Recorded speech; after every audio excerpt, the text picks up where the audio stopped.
Emily Bensadoun, college student, talking about art, but majoring in hospitality. So how does that all relate? Knowing that kids younger than me were able to come up with brilliant ideas worth talking about really inspired me to become something better. So it's that dedication, that determination that brought me here today. And it all started in class when we got assigned an essay, and it was something along the lines of synthesizing a couple different art critics' perception on the Arnolfini portrait. Now, I'm a college student, so procrastination is normally my best friend, but for once I decided to not wait last minute, and when I mean last minute, like 2 hours before it was due. So I took the time, and as different levels of meaning started revealing themselves, my desire to explore every aspect of the picture grew. So then my teacher, he asked me, he was like, Emily, is art what you want to major in? And I said, no, not really. It's actually hospitality. I plan on becoming an event coordinator.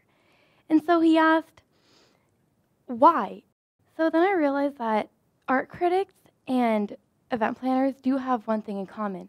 It's their eye for detail. Knowing that they're able to look at something and really express it is what really gets them motivated into it.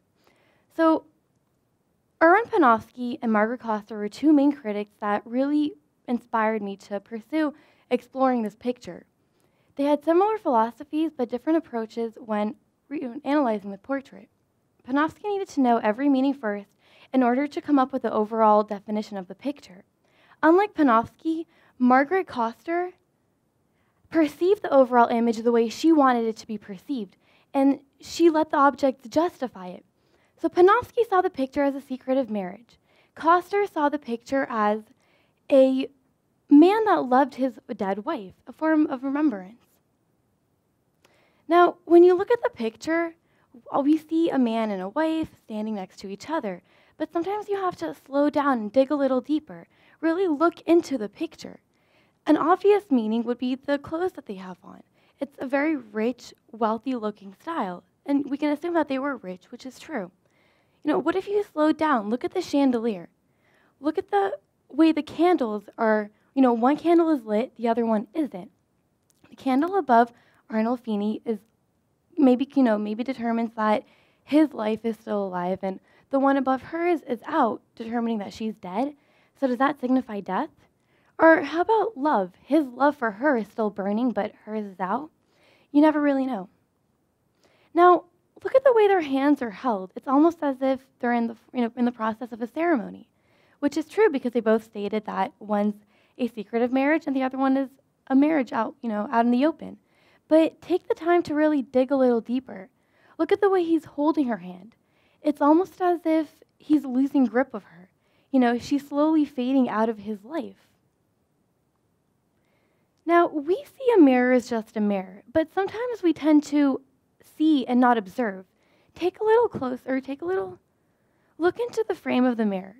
The five scenes that are surrounding Arnolfini's side are representing the crucifixion of Christ from when he was alive. The other 5 scenes from Costanza's side are from when he was dead. So does that, again, signify death? But then Christianity is also brought into the mix.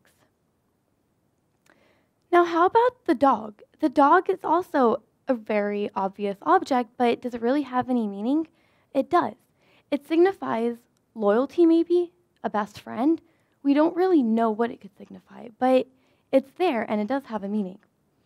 Now, Margaret Coster and Erwin Panofsky both saw the picture as different perceptions, and that's when I decided to really explore deeper and understand why, and that's what led me here.